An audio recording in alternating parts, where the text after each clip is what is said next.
Ngayon, may meeting daw. May letter pa. Oh, let's go. Na ipasok ang 100 billion pesos worth of projects. Kaya kung hindi talaga totoo na galing sa Pangulo ang utos, bakit hindi niya agad tinanggal noon pa sina Secretary Mina Pangandaman at Undersecretary Adrian Bersamin nang pinaalam ko sa kanya ang 100 billion insertions sa pamamagitan ng sulat. Oh, so ganun yung nangyari mga kabatas natin. Kasi nung nagalit yung Pangulo, sumulat siya.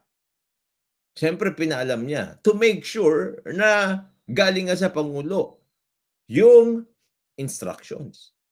Ngayon, mga kabatas natin, hindi lang sumulat pabalik itong si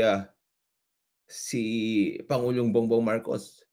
Mas matindi yung ginawa niya, nakipag-usap ng harap-harapan kay Zaldico at pinagalitan pa.